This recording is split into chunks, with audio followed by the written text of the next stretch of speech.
Okay, start now. Good morning to all of you. Today my topic is MRT Act 1969 to Competition Act 2003. Your voice is not coming clearly. Laptop में आपको headphone की requirement नहीं होनी चाहिए. Okay, I'm खोल देता हूँ. हाँ? खोल देता हूँ इसे.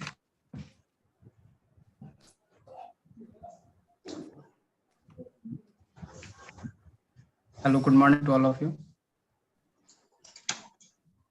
Jara ma'am. एक मिनट फैन ऑफ कर लीजिए.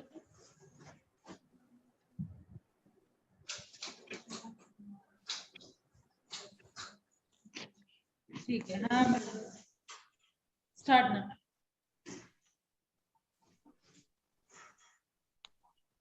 Then start. Hello ma'am. Jara sound. हाँ ठीक है. Hello, good morning to all of you. Today my topic is MRT Act 1969 to Competition Act 2003. First of all, MRTP. Full form of MRTP is monopolistic and restrictive trade practice. Its objective was of UTP, RTP, and MTP, prevent concentration. Then his scope is what is MRTP? According to amendment of Act 1974, 1974 and 1980 and 1991, this act got restrict because the asset of some companies cross more than 100 crore, and the companies invest their money in some new project, the expansion, and their business and merge their business. This way, these are got restrictive. MRTP Commission extend to whole of India, except Jammu and Kashmir. His main scope was UTP, RTP, and MTP. RTP. First of all, RTP. RTP full form is restrictive trade practices. Any trade practice that tend to block the flow of capital into production and also bring in condition of delivery to affect the flow of supplies leading to unjustified cost. It means कोई भी company unreasonable बिना मतलब का अपने production को रोक के उसके प्राइस को इंक्रीज कर रहा था, या हम इसको इस तरह से समझ सकते हैं, restrictive on buying or selling, tie-in sales or full inline forcing, exclusive dealing agreement, collective price fixation and tending, restrictive by association, discriminatory dealing, resale price maintenance, restriction on output or supply, restriction on buying process, price control arrangement, restriction on buying. First, restriction on buying or selling. It means to restrict whom goods to be sold or whom to be bought. It means मतलब हम इसमें restrict किया जाता था कि किसी एक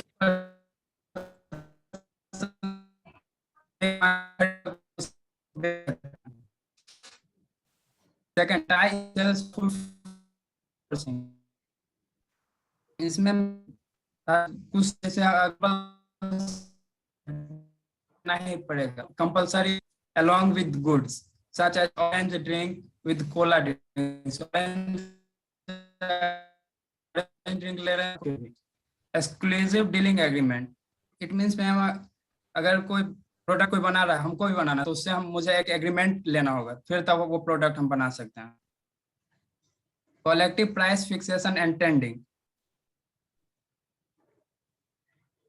इसमें मैम जैसे 10 प्रोड्यूसर एक साथ बैठ के एक मीटिंग करते थे और अपने प्राइस को फिक्स कर लेते थे, एक एग्रीड प्राइस, जिसे कार्टल के नाम से जाना जाता था, और कार्टल को ऑल्सो नॉक आउट एग्रीमेंट भी कहते थे. Discriminate restriction by association. इसमें ma'am it means don't allow to non member to carry the goods. It means ma'am इसमें जो मेंबर नहीं है उसको हम अपना सामान नहीं बेच सकते. मेंबरशिप जिसके पास, उसे ही हम अपना सामान बेच सकते हैं. 6th one is discriminatory dealing. इसमें मैम जो जो हमसे ज्यादा वस्तु ले रहा है उसे हम ज्यादा कंसेशन पे दे रहे हैं, और जो हमसे नई वस्तु ले रहा है उतना गुड्स उससे अच्छे तरह से हम हमारे संपर्क नहीं है तो उसे हम कुछ ज्यादा अमाउंट पे बेच रहे हैं। यहाँ पे भी भेदभाव हो रहा है। Resale price maintenance,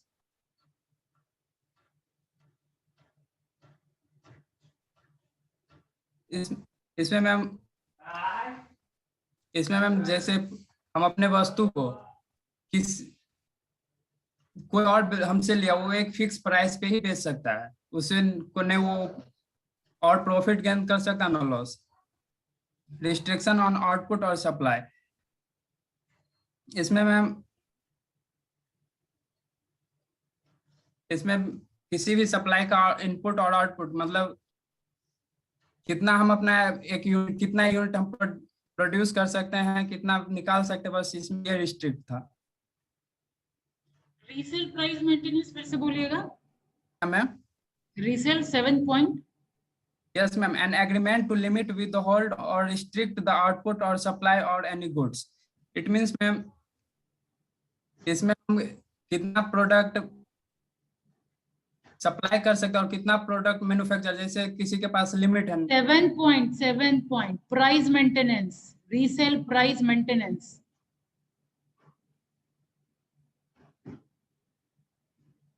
yes ma'am, resale में इट मींस मैम जैसे कोई फिक्स प्राइस है उससे ना हम बिलो उस प्राइस को बेच सकते हैं ना एवं अमाउंट में बेच सकते हैं, जो फिक्स प्राइस उसी में बेचेंगे। इट इज फॉर रिटेलर्स, ठीक है ना? Yes, ma'am, ठीक है, retail. आगे बढ़िए। Restriction on buying process, 9th means we have to buy a product from fixed shop, हम किसी फिक्स दुकान से ही कुछ वस्तु खरीद सकते हैं। Price 10th is price control arrangement, to sell good with the views eliminate competition or any competitor, हम अपना गुड्स किसी कंपटीशन और कंपटीटर को नहीं दे, इसके उद्देश्य से नहीं बना सकते हैं। Restriction on buying, restriction on buying ma'am इसका मतलब हम किसी फिक्स दुकान से ही अपना सामान खरीद सकते हैं।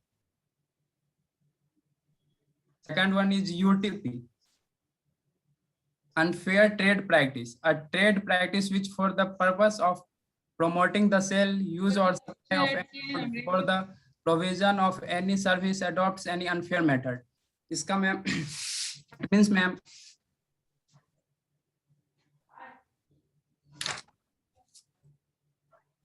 किसी फॉल्स रिप्रेजेंटेशन के कारण, किसी भी फॉल्स रिप्रेजेंटेटिव को करके हम अपने गुड्स को गलत तरीके से बिजनेस को रोक सकते हैं, रोकने का इसमें उद्देश्य था। जैसे यूट्यूब में false representative and misleading advertisement of goods and service, अपने कस्टमर को फॉल्स रिप्रेजेंटेटिव और गलत प्रचार दे के अपने कस्टमर को मिसलीड कर देना, जैसे ये वस्तु बहुत अच्छा है, इससे अच्छा मार्केट में आपको नहीं मिल सकता है। Falsely representing second hand goods as new, second hand कोई वस्तु है उससे रिपेयर करके हम नया बनाकर उसे नए रेट पे बेच सकते हैं।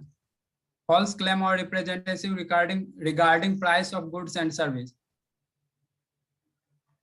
किसी भी वस्तु पे फॉल्स क्लेम करके जो ये वस्तु इस मार्केट में इससे अच्छा कहीं मिल नहीं सकता है, इतना यूनिक प्राइस पे आपको मार्केट में कहीं अवेलेबल नहीं हो सकता, ये सब जो गुड्स है बहुत ही अच्छा है, ये सब फॉल्स रिप्रेजेंट करके कस्टमर को किसी तरह अपना वस्तु बेच देना। गिविंग फॉल्स गारंटी और warranty on goods and service without adequate test, customer को गलत गारंटी और वारंटी के साथ अपना वस्तु बेच देना, बिना कोई टेस्ट के, वस्तु पे बिना कोई टेस्ट किए हुए उसे बेच देना। The seller give false information about goods to their customer, shopkeeper जो है शॉपकीपर अपने कस्टमर को गलत सूचना देकर अपने वस्तु को बेच देता है।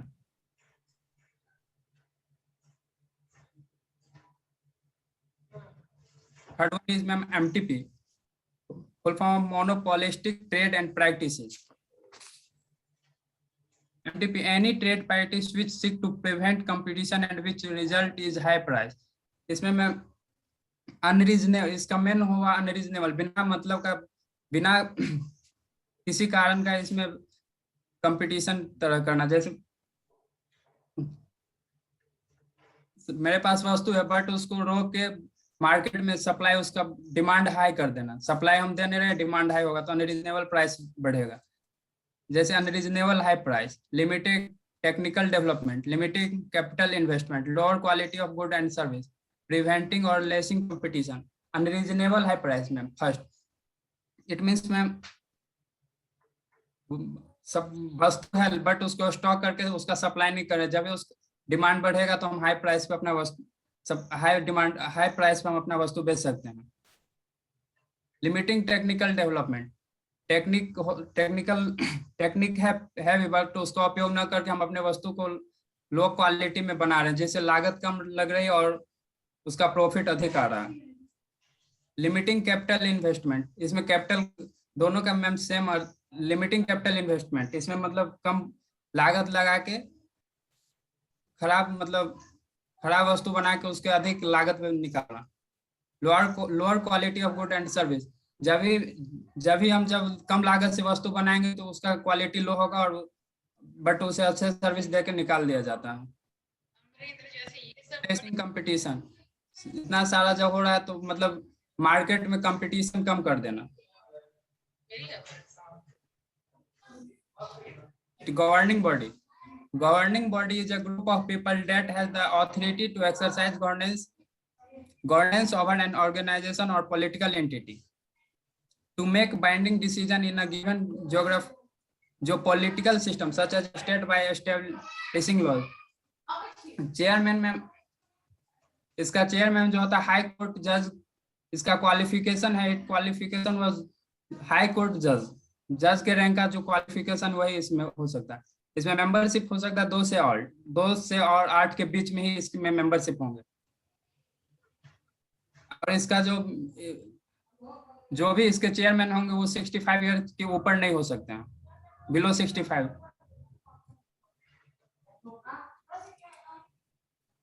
पावर ऑफ द कमीशन,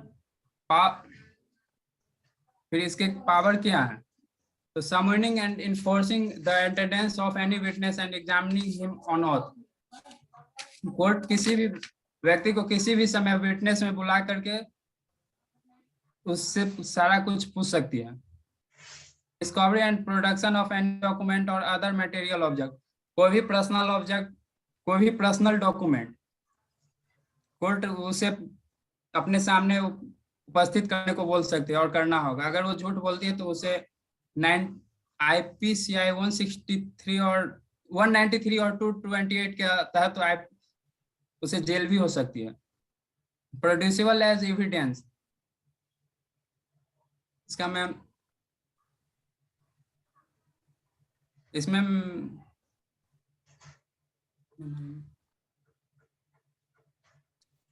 और restriction on the power of commission, मतलब मैम कोई कमीशन एक्सपर्ट एक्सक्लूसिव को नहीं टच कर सकते हैं। ट्रेड यूनियन और government undertaking and no power to impose penalties. And difference between MRTP Act and Competition Act, meaning MRTP Act is the first competition law made in India which covers rule and regulation to UTP. MRTP Act India में सबसे first में बना था, जो rule और regulation पे ज्यादा ये रूल एंड रेगुलेशन ये फॉलो करता था। Competition Act is implemented to promote and keep up competition in the economy and ensure freedom of business. Competition Act MRTP के जगह पे ही लागू किया गया था, जो मार्केट में कंपटीशन पैदा किया और बिजनेस को एकदम फ्रीडम दिया। और सेकंड नेचर, ये रिफॉर्मेटरी है और ये पनेटिव है। Dominance determined by firm size and determined by firm structure. Focus on consumer interest at large, इसमें कंज्यूमर को सबसे अधिक वैल्यू दिया गया था, इसमें पब्लिक को। पेनल्टी, MRTP में कोई पेनल्टी की व्यवस्था नहीं थी। कंपटीशन एक्ट में अगर कोई दोषी है तो उसे पेनलाइज किया जाता था। ऑब्जेक्ट टू कंट्रोल मोनोपोलीज, इसमें एमआरटीपी का मेन ऑब्जेक्टिव था मोनोपोलीज को कंट्रोल करना। कंपटीशन एक्ट में टू प्रमोट कंपटीशन, इसमें कंपटीशन को और बढ़ावा देना। अपॉइंटमेंट ऑफ चेयरमैन, इस आरटीपी का चेयरमैन सेंट्रल गवर्नमेंट अपॉइंटमेंट करती थी और ये by committee consistent of retired committee इसे इसमें करती थी। और एग्रीमेंट एमआरटीपी में कोई एमआरटीपी में एग्रीमेंट जरूरी थी और कंपटीशन एक्ट में एग्रीमेंट की कोई उतना आवश्यकता नहीं थी। That's all ma'am, thank you. अब सेकंड लास्ट आवाज आ रही है अमरेंद्र? आ रही है आवाज? अब आप अनम्यूट किए हुए हैं, स्क्रीन शेयर करिए।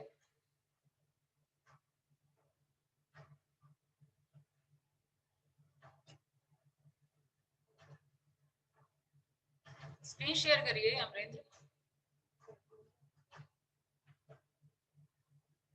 आवाज आ रही है मेरी? स्क्रीन शेयर करिए, स्क्रीन। मेरी आवाज नहीं आ रही है? कुछ रिएक्शन? अच्छा, बोल दिया करिए कि हाँ सुन लिया। स्टेबल रिएक्शन था आपका। कर दिए मैम। ठीक है, सेकंड लास्ट वाला स्लाइड निकालिए।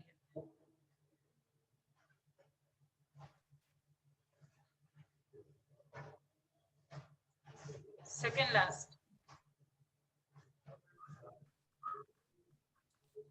लास्ट जो आप लास्ट था ना आपका डिफरेंस डिस्कशन किया, उसके पहले वाला स्लाइड। हाँ यही वाला। पावर ऑफ कमीशन में ये जो प्रोड्यूसेबल एज एविडेंस कहने का मतलब यहाँ पे ये था, यहाँ पे अटक गए थे ना। क्या मैम? बोल पाएंगे क्या मतलब है यहाँ पे? याद है कुछ?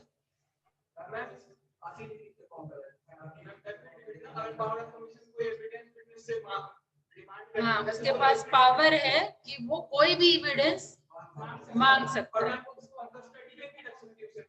हाँ ठीक है, तो ये था इस पॉइंट में, राइट। और डिफरेंस वाला स्लाइड अब लाइए।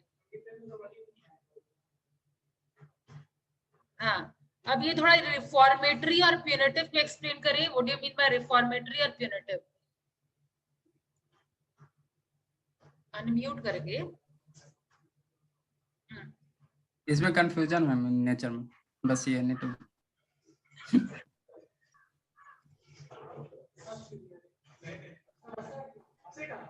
सुनिए, वहां पे समझ गए जहां पे अटके थे। दूसरा रिफॉर्मेटरी और प्यूनिटिव में, रिफॉर्मेटरी मतलब कोई भी आपको पनिशमेंट नहीं था एमआरटीपी एक्ट में, ठीक है। प्यूनिटिव मतलब P for punishment, P for punitive, ठीक है। आपको पनिश किया जाएगा, आपको मतलब मान लीजिए हो सकता है आपको कोई मतलब फी देना पड़े, ठीक है, कंपनसेशन बेयर करना पड़े, इम्प्रिजनमेंट भी हो सकता है। Alright, okay. इवन पेनल्टी भी आपको देना पड़ सकता है। इसमें आपको पेनल्टी वगैरह नहीं था, इसीलिए इसको रिफॉर्मेटिव, रिफॉर्मेटिव मतलब क्या हुआ? सुधर जाओ, रिफॉर्म कर जाओ, ठीक है। तो आपको बोला जाता था, जो गवर्निंग बॉडी थी वो बोलती थी सुधर जाओ, ठीक है, this is a wrong behaviour, this is a wrong act, ठीक है, दिस इज रिफॉर्मेटरी। और प्यूनिटिव मतलब पनिशमेंट, ठीक है, उसमें कोई पनिशमेंट का प्रोविजन नहीं था। और कहाँ फिर आप एक्सप्लेन कर रहे थे? ये आप स्लाइड कॉपी कहाँ से किए हैं? क्या मैम? कॉपी कहाँ से किए हैं आप? ये स्लाइड हाँ, खुद से लिखे हुए हैं मैम। किससे लिखे हैं? क्या गूगल से? पहले क्लास में भी लिख के दिखाया हूँ आपको। गूगल से? आप क्लास में जो लिखे थे ये appointment of chairman competition act में यही लिखे हैं, bye the committee consisting of retired, ये यस मैम, लिखे हैं अपने कॉपी में। Yes ma'am. उसमें भी सीजी ही अपॉइंट करते हैं, कंपटीशन एक्ट में भी। कंपटीशन एक्ट में भी चेयरमैन को सीजी, आपके सीजी मतलब क्या? सेंट्रल गवर्नमेंट, ठीक है। अब अपनी नोटबुक में यही लिखे हुए हैं? Yes ma'am. नहीं तो चेक कर लीजिए, इस कंपटीशन एक्ट में भी चेयरमैन का अपॉइंटमेंट आपके सेंट्रल गवर्नमेंट ही करते हैं। नहीं मैम, आवाज कट गया, फिर से बोलिए। वही लिखे हुए by the committee consisting of retired. हाँ तो नहीं होगा, सेंट्रल गवर्नमेंट ही करती है appoint chairman. Okay.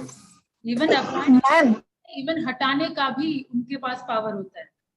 Excuse me ma'am, सकती है लेकिन हटाने का क्या साक्षी? मैम एक्चुअली मैम यहाँ हम भी लिखे थे तो उसमें ये सेंट्रल गवर्नमेंट नहीं लिखे थे कंपटीशन एक्ट में। मैम मेरा लिखा हुआ है appointment by the chairman by the committee of distinctive जज and other specialist in the field. अच्छा तो दोनों लाइन डिफरेंट है ना। आप जो बोल रहे हो यहाँ जो लाइन है by committee consisting of retired, दोनों डिफरेंट है। ठीक है, और यहाँ 7 पॉइंट सेंट्रल गवर्नमेंट ही करते हैं अपॉइंट। जो लोग जहां लिखे हैं, जहां से लिखे हैं उसको चेक कर लीजिए। ठीक है, सेंट्रल गवर्नमेंट ही अपॉइंट करते हैं। स्टार्ट। यस मैम, एक minute.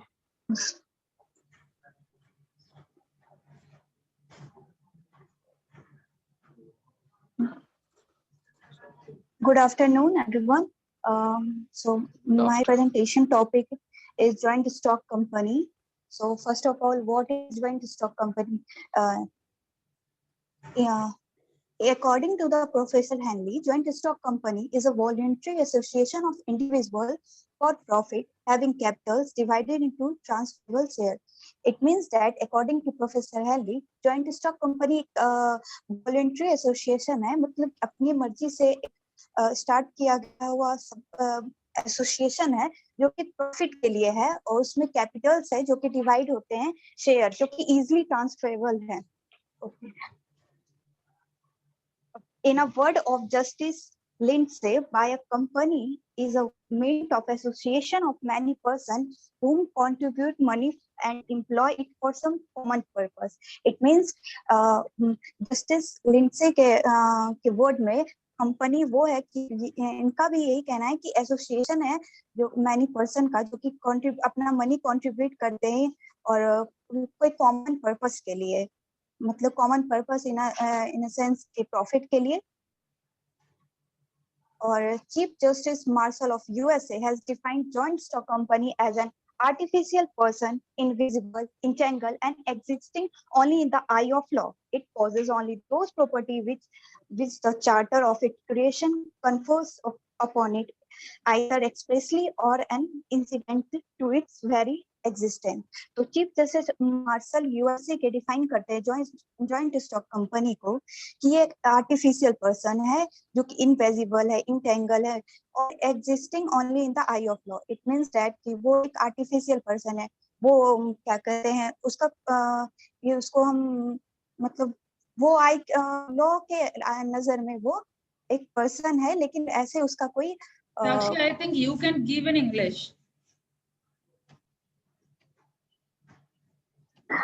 It means that it is an artificial person. It only existing only in the eye of law. Okay, and it possesses only those property which is written in a MOA and Company Act 1956. So वो वही चीज property poses करता है जो कि जब company start होने समय जो वो उसमें कन्फर्स किया गया उसमें लिखा हुआ हो वही सब। Now next, in a simple word, we can say that joint stock company is a voluntary association of a person having a separate legal existence, perpetual succession, and a common share. It capital divided into share which are transferable. So we can say that it is a voluntary association of a person having a separate legal existence, means that separate legal it can own legal entity, it can own asset and it can sue or can be sued, and perpetual succession means that a company is a creation of a law so that only law can bring an end to its existence, and common seal means that the signature of a company. So and its capital which is divided into a share which are easily transferable. Some examples of joint stock company like Reliance Johnson and Johnson and Colgate, etc. Now Now we see that the features of joint stock company. The first one, separate legal existence. Second one, perpetual succession. Third one, limited liability. Fourth one, transferability of shares. Fifth one, common seal. Sixth one, separation of ownership and control. And seventh, voluntary association. And eighth one is corporate finance. Now we can see that what is separate legal existence. In IVEB, I tell you that a joint stock company is an individual legal entity, so it can own asset, and it can sue or can be sued. The member of the joint stock company are not liable to the company. Means that joint stock company एक legal individual है, सो ये वो कोई भी asset खरीद सकता है और उस पे कोई भी मतलब उस कंपनी पे कोई भी केस कर सकता है, वो किसी पे केस कर सकता है, और जो मेंबर्स होंगे उनके वो लाइबल नहीं होंगे कंपनी के.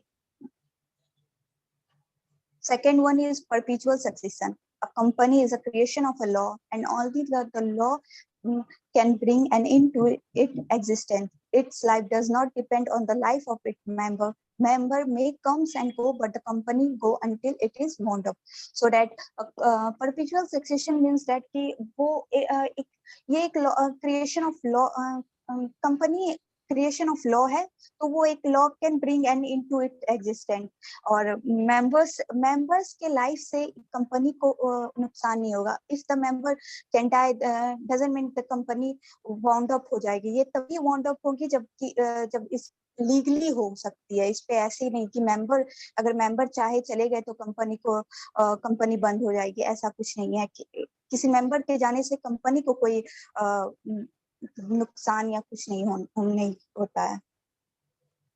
Third one is limited liability, so that as a company, as a separate legal entity, ये हम बहुत बार बोल चुके हैं, its member cannot held liable for the debt of the company. The liability of every member is limited to the nominal value of the share bought by him. Even if the assets of company are insufficient to satisfy fully claim of the creditor, no member can be called to pay anything more than what due from him. So that is हम समझ इनका limited liability का मतलब है कि हम अपने debts के लाइबल हैं. मतलब the share bought by me, I am the only liable for the share bought by me. Okay, so अगर कंपनी को कुछ ज्यादा नुकसान हो रहा है तो उसे मेरा मतलब कि मेरा पर्सनल प्रॉपर्टी हमको नहीं है करना बेचना या फिर हमको सेल आउट नहीं करना पड़ेगा. हम उतना ही अपना क्लेम अपना लाइबल होंगे जितना क्या हम शेयर खरीदे थे. Fourth one is transferability of share. The capital of a company is divided into each part is called a share. These shares are generally transferable. A shareholder is free to withdraw his membership from the company by transferring his share. It means that a capital of company is divided into a small part, which is known as shares. These shares are generally transferable. और जब भी अगर हमको अगर हम मेरा asset है company में, अगर जब भी हमको पैसे की जरूरत होगी अगर कुछ भी, तो हम अपने शेयर को बेच करके कैश ले सकते हैं. मतलब हम अपने शेयर को सेल कर सकते हैं easily.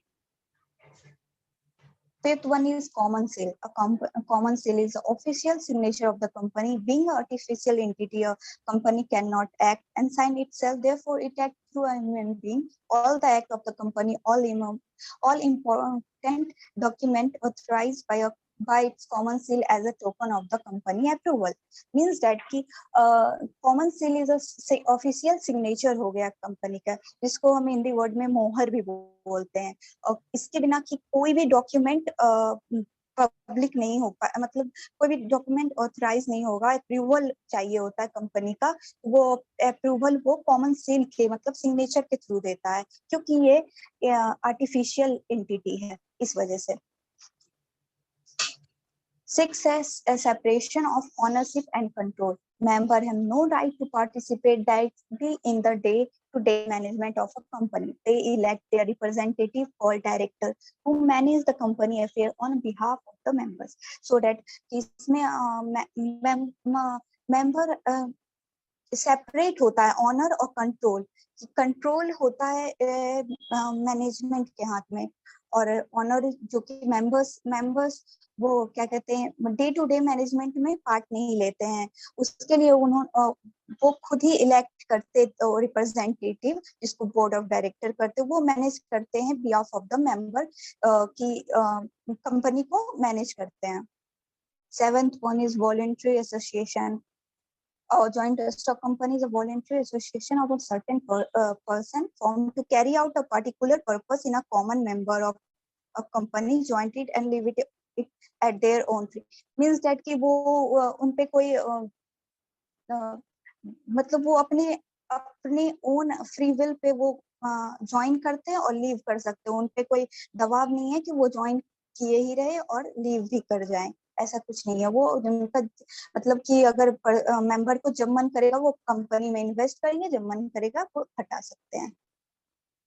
8th one is corporate finance, and this is the last one. The share capitals of the company is generally divided into a large number of share of small value. These shares are purchased by a large number of people from different walk of life. So that share Capitals होता है वो divided into a large number of share होता है, तो वो small volume में divided होता है, जिसको बहुत सारे मेंबर्स शेयर होल्डर खरीदते हैं और फिर उस मतलब इन्वेस्ट करते हैं।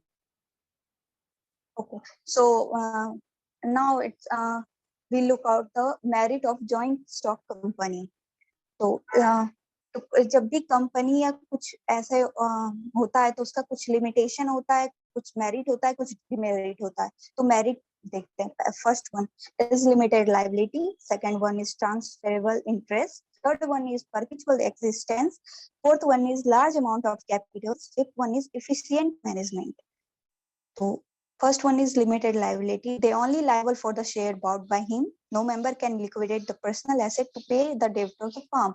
So ये मैंने पहले भी बताया हुआ है कि वो जितना शेयर वो खरीद रहे हैं, अगर 5 एग्जाम्पल है, 5 रुपए का अगर मैं शेयर खरीद रही हूँ तो मैं 5 रुपए के शेयर के ही लाइबल हूँ, उससे ज्यादा मैं नहीं हूँ। तो वही है। और अगर कंपनी को कुछ लॉस हो रहा है तो हम अपने पर्सनल प्रॉपर्टी को बेच के हमको